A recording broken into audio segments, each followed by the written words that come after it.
Je vais donc essayer de vous parler de ce que nous faisons sur la Loire et puis un petit peu sur l'Erdre, tout simplement aussi parce que l'expérience de l'Erdre nous a aussi appris un certain nombre de choses qui peuvent avoir des conséquences ou en tout cas des options sur ce qu'on pourrait demain faire sur la Loire. Alors, je ne vais pas revenir à la fin des Rocchio en 1970, hein, c'est un petit peu lointain, mais après tout, Nantes a aussi eu le privilège de rétablir un certain nombre de moyens de transport qu'elle avait fait disparaître. Hein. Le tramway en 58, retour en 85, les 30 ans cette année. Bon, les Rocchio qu'on a fait renaître effectivement dans les années 2005, on verra ça plus précisément en matière de date. Bon, puis je sais qu'on parlera du pont Transborder qui a aussi été démoli en 58, donc l'histoire a toujours un éternel recommencement. Alors, sur le transport fluvial, je vais me placer volontiers et uniquement dans la perspective de ce que nous voulions faire, nous, c'est-à-dire un transport fluvial à vocation de transport public urbain. Je ne parle pas de transport fluviaux à vocation touristique, puisque d'abord, c'est pas mon métier, et deuxièmement, on est bien dans cette interrogation sur quelle peut être la place du fluvial dans l'organisation d'un réseau de transport public. Et d'ailleurs, c'était la volonté telle qu'elle avait été exprimée par les élus de l'agglomération nantaise. Alors c'est vrai que les fleuves, ça fait beaucoup rêver dans les villes, tout simplement parce que on parlait tout à l'heure de congestion, et quand on regarde les espaces qui sembleraient moins congestionnés que les autres, ben, quand on regarde sur une carte, on s'aperçoit que souvent sur les fleuves, effectivement, il y a des bateaux, mais il y a beaucoup de place. Mais on est dans une problématique de transport, c'est-à-dire c'est pas le tout d'avoir un espace où on peut faire circuler des véhicules, fût-ce des bateaux. On est aussi dans une problématique de déplacement, c'est-à-dire qu'il faut pouvoir le prendre, et si on le prend, c'est aussi pour faire un déplacement qui a du sens, qui va d'un point A à un point B. C'est pas uniquement pour faire un petit tour sur le fleuve. C'est pour ça que l'approche que nous avions faite, après un certain nombre d'études qui avaient conduit d'ailleurs à l'époque l'agence d'urbanisme dans les années 2000-2002, où on avait regardé un certain nombre de ce qui se faisait en Europe, principalement à l'étranger, puisque les quelques autres expériences françaises qui existent ne sont pas tout à fait du même domaine que celle de Nantes. Hein. On a beaucoup d'expériences de desserte de bateaux dans les rades, hein, à Toulon, à Lorient, tout près d'ici, par exemple, mais on n'est pas du tout dans la problématique des transports fluviaux. Donc on avait regardé un certain nombre d'expériences telles qu'elles se passent, par exemple, à Hambourg ou dans les pays du Nord, et on a une approche assez pragmatique, c'est-à-dire que pour tester la réalité, ou plutôt est-ce que l'offre est une demande, si je reprends les propos de Philippe de tout à l'heure. Cette approche a été très pragmatique. Ça a consisté d'abord lors des journées sans voiture. Ça nous ramène très loin. On est dans les années 2001-2002 où il y avait, pour promouvoir le transport public, ce qu'on appelait la journée sans voiture. Les années d'après, il y avait la semaine de la mobilité où on était sur une semaine. Donc on a fait ce type d'expérience pendant une journée, pendant une semaine, avec une difficulté qui est tout à fait notoire dans le transport fluvial, c'est que là aussi, autant il existe des autobus, des tramways sur même les marchés des catalogues, du bateau pour faire du transport fluvial, il n'y en a pas tellement.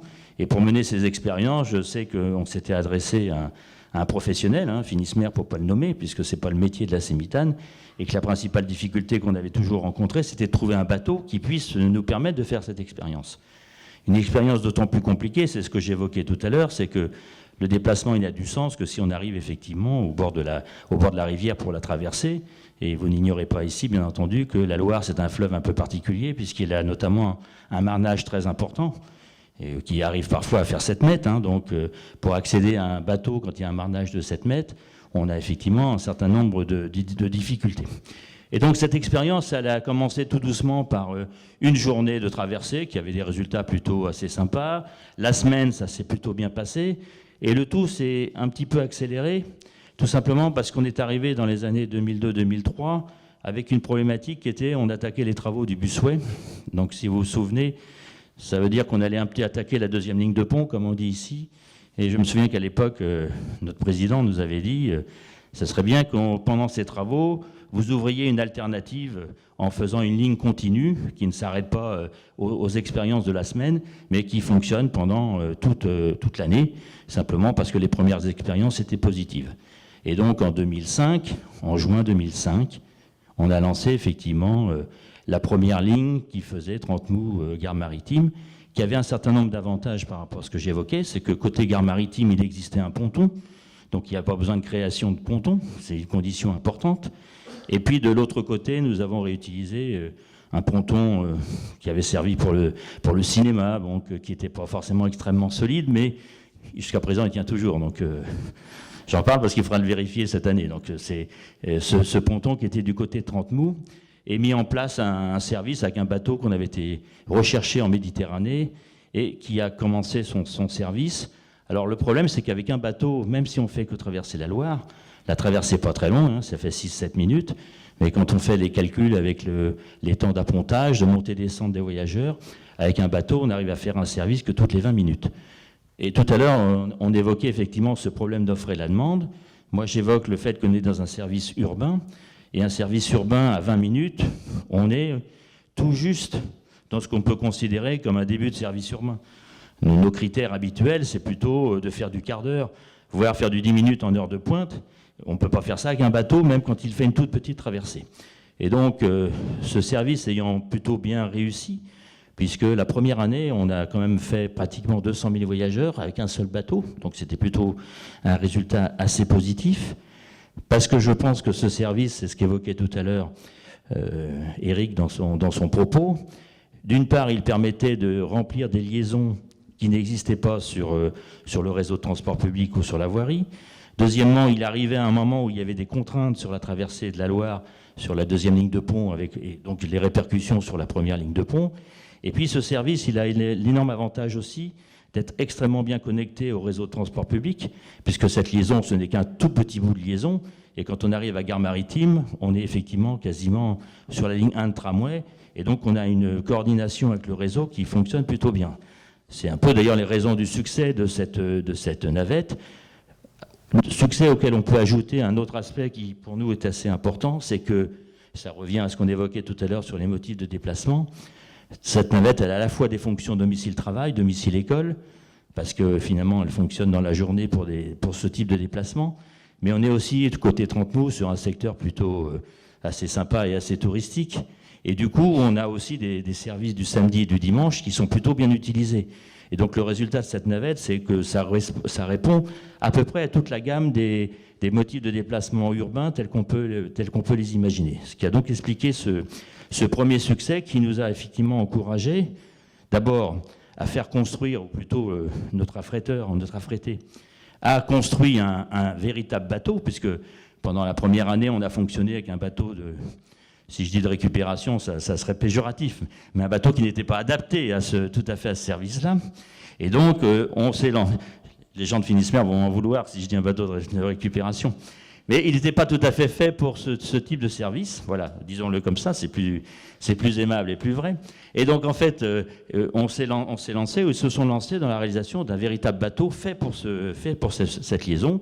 Donc, un bateau de 90 places. Et pourquoi on a choisi ça en liaison avec Finismer? C'est qu'on voulait un bateau qui ait finalement la capacité d'un bus. Ce qu'on voulait faire, c'était un bus sur l'eau, avec le même principe que notre réseau, c'est-à-dire on monte à l'avant et on sort à l'arrière. Donc, on veut toujours faire de ce navibus vraiment un élément du réseau de transport public.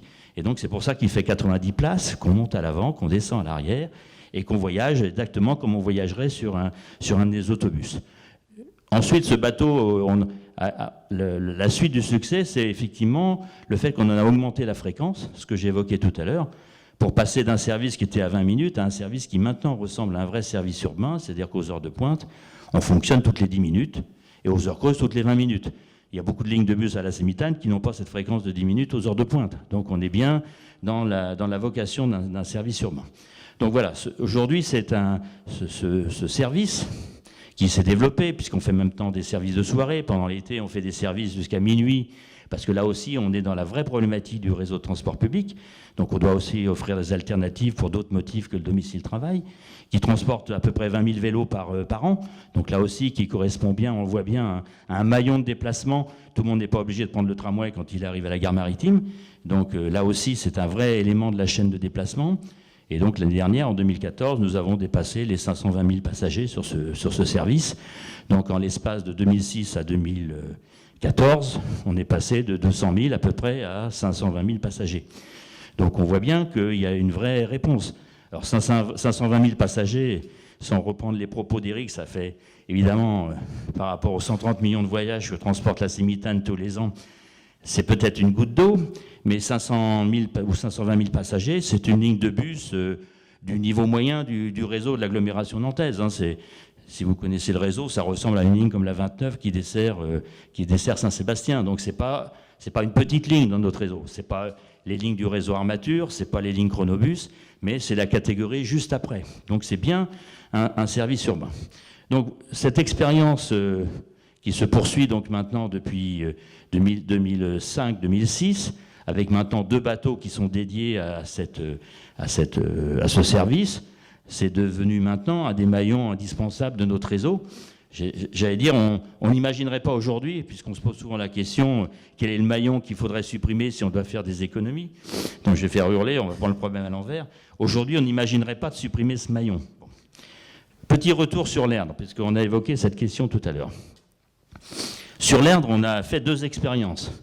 La première, c'est dans les années 95, on se rappelait de nos souvenirs d'anciens combattants avec Philippe, la petite navette électrique, hein, la Mouette, qui faisait la liaison qui fait toujours la liaison Port-Boyer-Université, qui correspond bien, là aussi, à un manque dans le réseau de transport public ou à un manque de franchissement, parce que tant qu'on regarde comment on va franchir l'Erdre entre les ponts qui sont au niveau de la Jonelière ou les ponts qui sont plus bas à la Motte Rouge, il n'y a pas de franchissement. Et donc ce petit passeur qui faisait cette liaison sur l'université, bon, qui aujourd'hui transporte 60 à 80 000 passagers par jour, j'en rêve, par an, bon, il fait un petit complément de réseau, il rend beaucoup de services, y compris aux joggers le dimanche, puisque ça permet de courir et de redescendre pas par la même rive où on a couru, donc il y a aussi beaucoup de vertus liées au samedi et au dimanche. C'est un petit service à la demande. Bon, je trouve qu'il y a un petit côté sympathique. Je reviendrai dessus parce que c'est un peu un lieu d'expérience, puisque c'est une navette électrique. Hein, c'était dans l'environnement de l'Erdre. On souhaitait effectivement avoir un bateau qui montre un certain nombre de qualités environnementales. Et sans dévoiler quoi que ce soit, on travaille actuellement à mettre sur cette navette, j'espère cette année, un bateau qui fonctionnera avec un moteur à hydrogène pour rester aussi dans de l'énergie propre sur ce type de franchissement. Et puis nous avions donc eu l'idée de créer une ligne fluviale entre la gare SNCF et l'université. Alors pourquoi la gare SNCF-Université? Parce que quand on regarde notre réseau, tout le monde dit, tiens, il manque une liaison rapide ou une liaison directe entre la gare et l'université. Beaucoup d'étudiants arrivent à la gare. Quand ils veulent aller à l'université, il faut prendre le tramway, la correspondance, c'est compliqué. Et donc c'est pour ça qu'on avait imaginé que l'Erdre pouvait faire ce lien. Cette liaison fluviale qu'on a mis en service en 2005 ou en 2005, c'est une liaison sur laquelle nous avons eu beaucoup de déboires.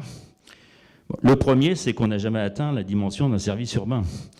Parce que quand on s'amuse à faire gare SNCF Sud jusqu'à l'université, avec les contraintes de navigation de l'Erdre, hein, où on n'a pas le droit de naviguer très vite. Hein. Moi, je me souviens que les clubs d'aviron n'étaient pas très sympathiques quand ils ont vu passer cette navette. Hein.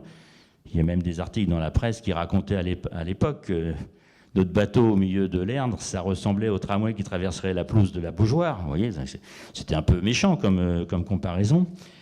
Avec un bateau, parce qu'à l'origine, on a pu lancer le service qu'avec un seul bateau, il nous fallait à peu près 1h20 pour faire l'aller-retour. Donc là, je ne suis plus du tout dans du service urbain, là je fais de la promenade.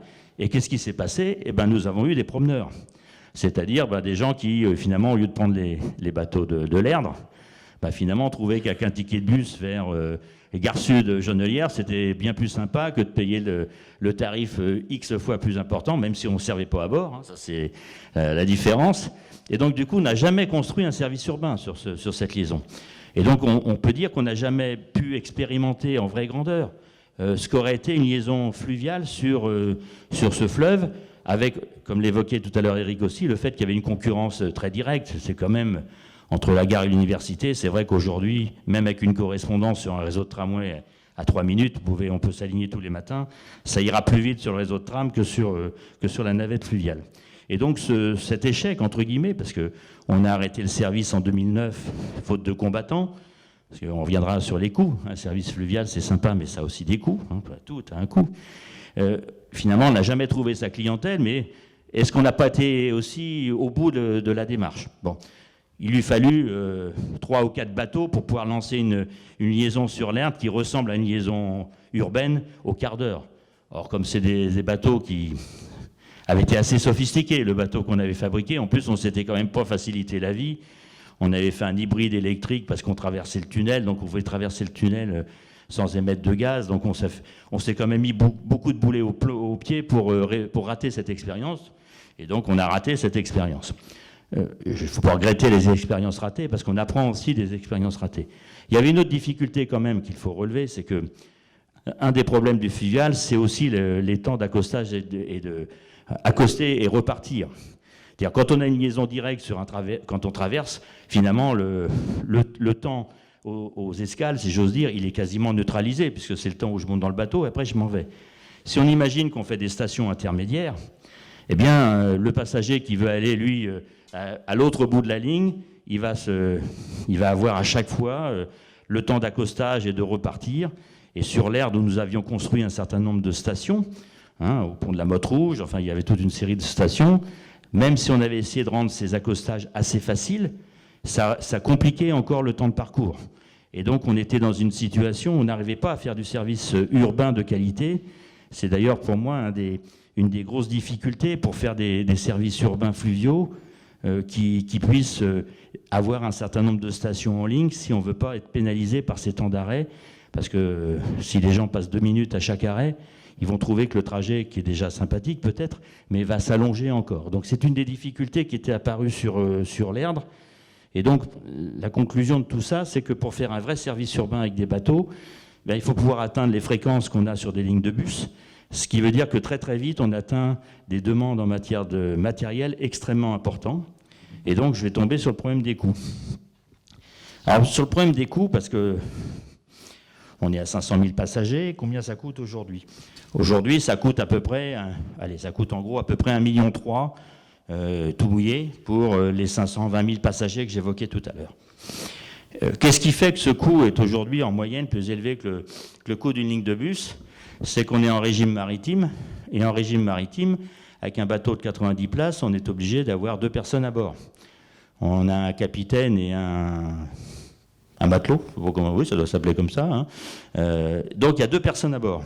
Alors que dans un bus, comme vous le savez, depuis des années, depuis maintenant 50 ans, tous les réseaux de transport public sont passés au service à un agent.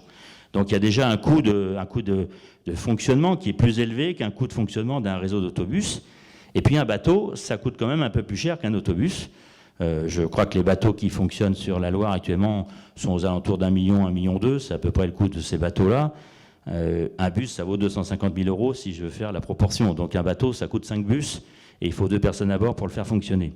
Donc on est dans une échelle de coût qui est effectivement pas du tout la même que celle d'un réseau de transport public, même si après on peut discuter à l'infini sur est-ce que c'est cher, pas cher. Là, j'avoue que là on rentre dans des équations qui sont plus des équations entre guillemets politiques, c'est-à-dire quels sont les moyens que je veux mettre en œuvre pour assurer tel ou tel service.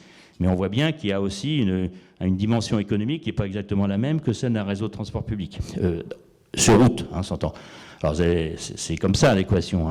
Alors peut-être qu'un jour les prix des bateaux baisseraient s'il y en avait beaucoup qui étaient construits, mais ça j'y crois pas trop, puisque des expériences fluviales, il n'y en a pas beaucoup qui se sont développées en France. Il y a eu une petite expérience menée par le STIF en région parisienne avec un service qui s'appelait Voguéo, mais qui a été arrêté parce que là aussi, il n'a jamais trouvé sa clientèle. Et puis, en service fluvial en France, à ma connaissance, j'en connais pas d'autre que celui que nous avons fait. Les autres, je répète, c'est des services de rade. Ça ressemble pas du tout à des services fluviaux sur des rivières. Donc, notre expérience qui est régulièrement visitée, parce qu'on a reçu beaucoup de monde, Maintenant, il y a Bordeaux qui fait aussi une traversée de la Garonne. Même si son bateau parfois s'écrase sur les piles des ponts, mais ça c'est un déboire vrai, mais c'est juste une moquerie pour nos amis de Bordeaux, parce que je sais qu'on est très amis avec les Bordelais. Ça, c'est le derby Nantes-Bordeaux. Ouais. C'est ça, c'est dans la continuité. Je sais qu'on est en compétition avec Bordeaux. Mais ils avaient fait un bateau compliqué aussi, ils ont voulu faire un bateau hybride aussi. Et on s'aperçoit que c'est pas une anecdote cette histoire, c'est que je pense que quand on fait des expérimentations, il ne faut peut-être pas non plus se mettre toutes les difficultés en même temps. C'est-à-dire à la fois vouloir expérimenter un service, vouloir en plus qu'il soit nouveau en matière d'énergie, donc des bateaux hybrides, des bateaux ceci, cela. c'est prendre beaucoup de risques que de multiplier dans une expérience les difficultés.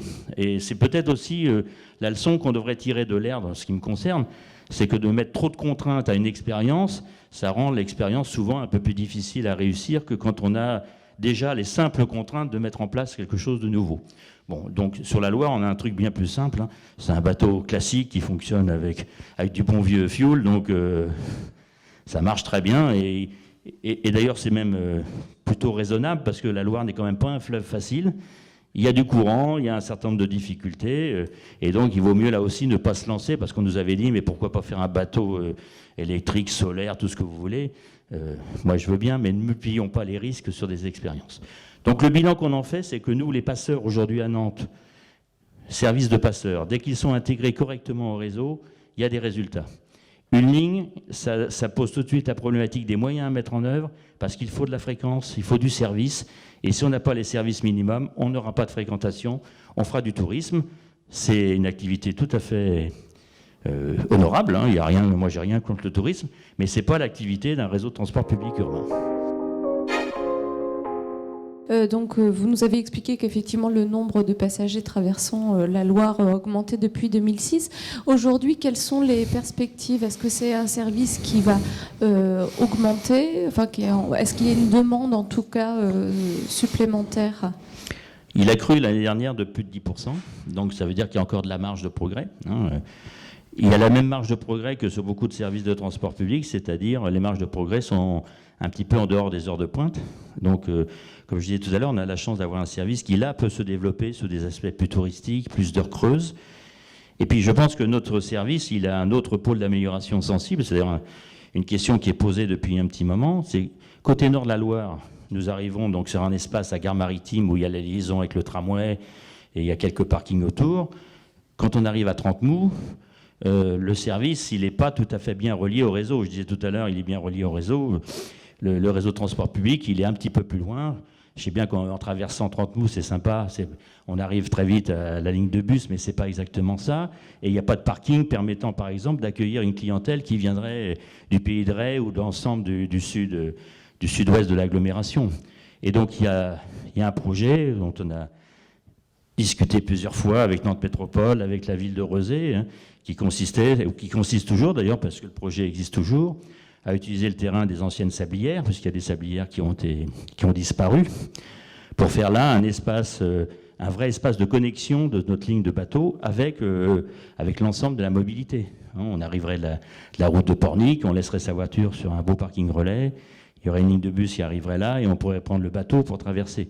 Ce qui éviterait aussi que beaucoup des voitures qu'on va voir traverser la Loire viennent traverser la Loire. Donc le potentiel, il existe, à mon avis, à condition qu'on améliore la liaison de notre bateau avec l'ensemble du service de mobilité de l'agglomération. C'est possible côté sud, et moi je suis persuadé que c'est un développement qu'on devra faire dans les années qui viennent.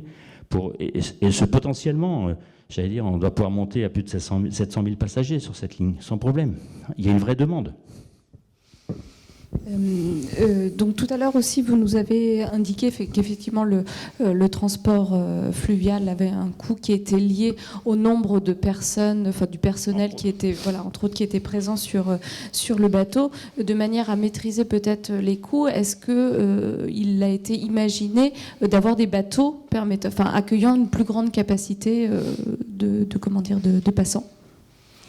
Alors, on peut monter un peu plus que nos 99 passagers. Je crois que c'est 99 passagers, la limite pour 2 personnes à bord. Après, on est encore dans l'échelle supplémentaire. Il faudrait, au-delà de 99 personnes, je crois qu'il faut 3 personnes. Bon. Donc, vous voyez, on est dans une... La France va être crevée sous la réglementation. Je ne devrais pas dire des choses pareilles, mais je pense qu'on est souvent freiné par des aspects réglementaires. Et c'est vrai que ça... Les coûts, le fluvial comme le transport urbain, il ne faut jamais oublier, 80% des coûts, c'est des coûts de personnel. Donc si un jour on veut des équations économiques un petit peu différentes, c'est pour ça que tous les réseaux sont passés à un agent, hein, c'est tout simplement parce que sinon on ne tient pas l'équation économique, on la tient déjà pas bien, là on la tiendrait encore moins bien. Puis après, il ne faut pas non plus faire des bus articulés, là je plaisante, enfin au sens de bus de bateaux de grande capacité. Bon, après, il faut aussi les installations qui permettent aussi d'assurer des montées et des descentes dans des conditions de sécurité. C'est pas monter à bord d'un bateau, c'est pas exactement la même chose que de monter dans une station de tram. J'évoquais tout à l'heure le marnage sur la Loire. C'est quand même un problème important. Ça nous a valu aussi quelques discussions avec les associations de handicapés, puisque notre bateau, théoriquement, enfin, il n'est pas accessible au sens de l'accessibilité, puisqu'une personne handicapée toute seule, il y a des moments où la pente n'est pas conforme à la fameuse réglementation. Nous, on répond en disant qu'on peut faire du transport de personnes handicapées accompagné. Ça se fait beaucoup en Allemagne, aux Pays-Bas, dans tous ces pays-là. L'accompagnement d'une personne handicapée, c'est aussi une des conditions d'accès à certains modes de transport. C'est ce qu'on fait sur la navette de la Loire. On peut y accéder, handicapé, accompagné. Bon, voilà. Sinon, je ne vois pas très bien comment on peut régler le problème du marnage. Ou alors, on va faire des échelles qui n'en finissent pas. Et quand on a des montées et descentes, ça devient aussi un vrai frein. Toujours sur cette navette et cette traversée, il n'y a pas des moments de la journée, peut-être, parce qu'on comprend qu'il y a beaucoup de monde, sans doute aux heures de pointe, le matin et le soir, comme sur les autres modes de transport, mais il n'y a pas des moments dans la journée où on pourrait desservir l'île. Je ne sais pas si c'est un intérêt, mais ça paraît surprenant qu'il n'y ait pas d'arrêt sur l'île de Nantes. Alors, le problème de la desserte en triangle, hein, avec un arrêt sur l'île de Nantes. Bon, d'abord, il faudrait un ponton complètement accessible. Et le ponton tel qu'il a été réalisé aujourd'hui pose dans certaines conditions de marée un certain nombre de difficultés. Il est quasiment inaccessible. Bon. Donc là aussi, ça se réfléchit, là où on met les pontons. Et après, la triangulation, ça repose le problème que j'évoquais tout à l'heure. C'est-à-dire qu'à partir du moment où on a un arrêt intermédiaire, le temps d'arrêt va venir augmenter le temps de trajet. Et si on veut maintenir la fréquence, avec un bateau, on ne fera pas la triangulation en 20 minutes. Voilà. Donc ça veut dire qu'il faut remettre des moyens. On le fait en fin de service l'été, parce que justement l'été, on se dit que on est moins pressé, et c'est vrai que notre fréquentation est très très forte l'été. Hein. Je regardais les chiffres, le mois le plus chargé sur ce bateau, c'est le mois d'août. Hein, on fait 57 000 voyageurs au mois d'août, parce qu'il y a aussi beaucoup de tourisme. Et là, on peut se permettre d'avoir un trajet un petit peu plus long. Mais je n'imagine pas de le faire en permanence parce que je préfère privilégier la fréquence du passage. Et c'est ça qui nous handicape un tout petit peu sur ce service. Ok, on a compris pourquoi sur l'Erdre, ça a été un échec, la desserte longitudinale, la ligne longitudinale. En particulier parce qu'effectivement, on peut naviguer, enfin, on est contraint par la vitesse sur l'Erdre. Sur la Loire, est-ce qu'on ne peut pas imaginer des bateaux, des navibus à grande vitesse qui permettraient de desservir le Pèlerin, Saint-Jean-de-Boiseau, Coiron, enfin, voilà, question. Hein. Oui, non, mais on peut tout imaginer, on est à l'heure des rêves, Noël est passé, mais on peut encore rêver.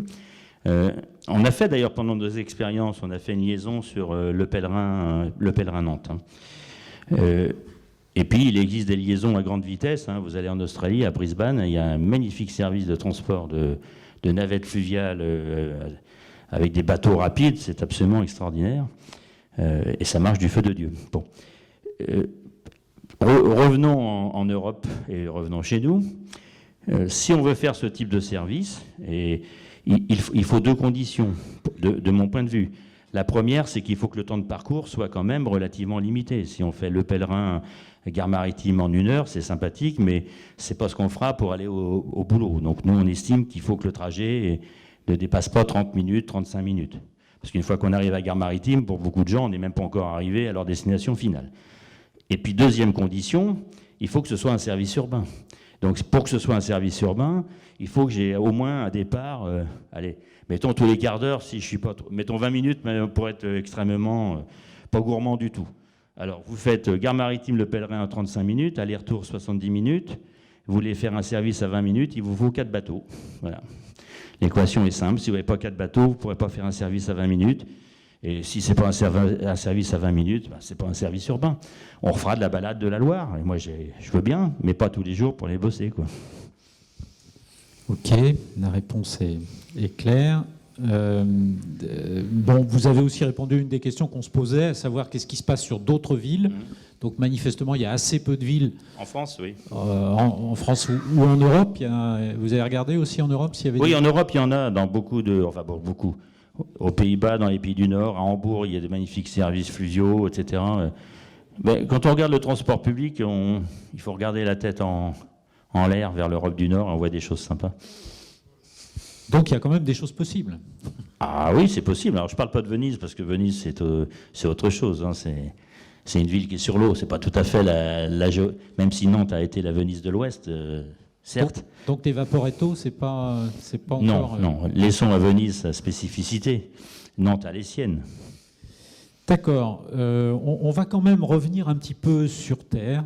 Et dans le cadre du débat qui s'intéresse à la Loire, à ses franchissements et aussi au cœur métropolitain, ce serait quand même intéressant que vous nous disiez quels sont vos schémas, je veux dire, prospectifs de desserte de ces 3 grandes zones qui vont faire le nouveau cœur métropolitain, le Bas-Chantenay, l'île de Nantes, bien sûr, qui est déjà desservie, mais sans doute où il y a des équipements supplémentaires à prévoir, et puis Pirmil-les-Îles. Donc, quelle projection vous faites sur ces... Alors, je vais commencer par l'île de Nantes, ou plutôt par une réflexion plus globale sur l'organisation du réseau de transport de l'agglomération nantaise, qui est un réseau qui, effectivement, aujourd'hui est encore un réseau extrêmement centralisé, hein, puisque encore beaucoup de choses passent par ce qu'on appelle commerce. Hein, et donc, on a besoin de développer ce réseau un petit peu à l'échelle du cœur de l'agglomération. Alors, la première vraie tentative, entre guillemets, j'allais dire, c'est ce qu'on vient de réaliser avec Nantes Métropole l'année dernière, c'est la C5. Donc, c'est cette ligne qui va du hangar à bananes, ou plutôt du hangar à bananes à certains moments, jusqu'à la gare sud, en étant une ligne longitudinale qui traverse donc l'ensemble de l'île de Nantes, et dont la fonction première, c'est pas forcément de faire traverser tous les gens de l'île de Nantes, c'est aussi d'offrir toute une série de liaisons avec les 2 grandes traversées que sont d'un côté le busway, de l'autre côté les lignes 2 et 3. Et ça marche tellement bien, cette affaire-là, c'est que cette ligne de bus, qu'on a lancée maintenant il y a 2 ans, qui a commencé avec 6 000 voyageurs par jour, elle a dépassé les 13 000 voyageurs par jour aujourd'hui. Alors je sais bien qu'entre-temps, ça se construit, l'île de Nantes, il y a le lycée international, enfin il y a beaucoup d'équipements, bien sûr, mais on voit qu'il y avait une vraie demande. Alors là aussi, c'est une ligne qu'on a voulu, comme elle fonctionne beaucoup en correspondance, elle fonctionne toutes les 5 minutes en heure de pointe, donc ouais. Alors c'est l'offre et la demande, c'est toujours pareil, c'est toujours le même cercle. Et donc là, c'est un embryon de ce que pourrait être une desserte de l'île de Nantes, dans la mesure où il faudra demain la raccorder aussi et on pense qu'elle aura d'autant plus de potentiel qu'on arrivera à la raccorder au réseau au nord et au sud. Donc il y a tout un débat sur comment raccorderons-nous cette ligne 5. Alors il y a déjà des idées pour dire qu'on pourrait imaginer de la raccorder au nord de l'agglomération après la gare pour la brancher avec la ligne C2 qui reprend la route de Rennes, donc de reprendre une grande transversale comme ça. Et puis de l'autre côté, quand on est à l'ouest, alors sans aller forcément au hangar à bananes, mais un petit peu avant, comment je raccorde cette ligne, soit en traversant la Loire, et on retombe sur les problèmes de franchissement pour la relier à la ligne 1, voir comment on la ramène aussi au sud, parce qu'il y a au sud un certain nombre d'aménagements qui vont arriver. Côté Rezé, il y a la ZAC des îles, il y a aussi des possibilités, il y a des zones commerciales qui méritent aussi d'être desservies en transport public, il y a des terrains possibles pour faire des parkings relais, et donc cette ligne pourrait avoir une espèce d'image un petit peu hantée. Vous voyez, c'est un des schémas sur lequel on peut imaginer que cette ligne permettrait d'être reliée à l'ensemble de notre réseau. On aura aussi, bien sûr, la nécessité de desservir l'hôpital. Donc, est-ce que ce sera le chronobus d'aujourd'hui tel qu'il est, ou demain un dédoublement chronobus ligne de tramway? Ça fait partie des études en cours. Il y aura peut-être plusieurs schémas. J'en ai vu plein circuler dans la presse, donc je pense qu'il y a plein de gens qui réfléchissent là-dessus. Donc je ne doute pas qu'il y ait une solution intelligente. Surtout si elle est portée par la Sémitan. Donc, on n'est pas les seuls à porter l'intelligence, heureusement. Est-ce que, la question qui vient, c'est évidemment, puisque vous parlez des franchissements et de la desserte de l'île et des zones nord et sud, est-ce que, vu de la Sémitan, un des ouvrages de franchissement, ou 2 ou 3, j'en sais rien, doivent aussi servir au transport collectif? Si je reprenais l'exemple de la C5, c'était bien... La C5 a été conçue avec le pont Tabarly, qui a été construit pour qu'une ligne de transport public puisse passer dessus. Il a même été dimensionné pour qu'un tramway puisse traverser. Donc là aussi, c'est très bien de prévoir l'avenir. Il n'y aura peut-être jamais de tramway sur le pont Tabarly, j'en sais rien. Enfin, en tout cas, je le verrai sans doute pas. Mais si un jour il y en a un, l'infrastructure permet de le faire. Bon. Après, nous occupons aujourd'hui les autres ponts, entre guillemets. Moi, le pont des trois continents est un pont sur lequel on peut parfaitement imaginer qu'il y ait une infrastructure de transport public pour rejoindre demain la ZAC des îles, le secteur de Rezé. Au contraire, je pense que ça sera même une nécessité. Je crois que ce pont a été conçu pour le faire. C'est plus difficile pour le pont Anne de Bretagne, mais c'est a priori faisable. Donc la question, c'est, dans l'étude des franchissements telle qu'elle est conduite, est-ce qu'on utilisera des ouvrages existants ? Parce que quand je vois les projections de Nantes Métropole, auxquelles je pense qu'il y a une place importante pour les transports publics, donc je m'en réjouis d'autant plus. Mais je me dis qu'il faut aussi qu'il y ait de l'offre supplémentaire pour atteindre les objectifs qu'évoquait Éric tout à l'heure. Il faut effectivement de l'infrastructure. Et donc cette infrastructure sera-t-elle en matière de transport public sur des ponts existants ou dans le cadre des nouveaux franchissements qu'on doit réfléchir? C'est une question qui fait partie du débat. Je n'ai pas évidemment la réponse aujourd'hui, mais je n'imagine pas s'il y a des nouveaux franchissements, qu'il n'y ait pas une place pour les transports publics dessus. Sinon, les objectifs qu'on s'est fixés, on ne sera pas capable de les atteindre. On sait qu'on atteint des objectifs en matière de transport public si on leur donne des priorités d'accès, des conditions de circulation qui leur font être plus performants que la voiture dans un embouteillage. Donc on a besoin d'espace, nous. C'est malheureux, mais on a besoin d'espace. Alors pour terminer sur la question du transport, et toujours transport fluvial, avec l'arrivée du CHU donc, sur l'île de Nantes, on nous a dit tout à l'heure, effectivement, ça allait générer à peu près plus de 30 000 déplacements quotidiens. Quel est votre avis sur la pertinence d'une liaison peut-être fluviale pour desservir ce CHU ? Il y a de l'avenir pour le transport fluvial, j'en suis persuadé. Et j'imagine pas que l'île de Nantes demain, étant le cœur de Nantes, ne bénéficie pas d'une liaison fluviale améliorée. Une fois j'ai dit ça, j'ai rien dit, parce que il faut le faire dans des conditions économiques qui correspondent à ce que j'évoquais sur le bon fonctionnement d'un service fluvial. Il ne s'agit pas de faire du transport touristique, il ne s'agit pas de faire le tour de l'île en bateau. Moi, j'y crois pas à cette version-là. Il faut donc trouver, par rapport au pôle que sera notamment l'hôpital d'un côté, et puis il y a les zones d'emploi de l'autre côté, où il existe déjà un ponton du côté de la région, par exemple. Est-ce qu'on ne peut pas imaginer un certain nombre de liaisons qui permettraient d'accéder directement à l'hôpital sans avoir besoin de prendre sa voiture? Alors est-ce que c'est pertinent de le faire depuis le nord vers l'hôpital? Par exemple, est-ce que demain, il faudra créer une liaison à Gare Maritime qui pourrait être notre centre névralgique en matière de transport de bateaux?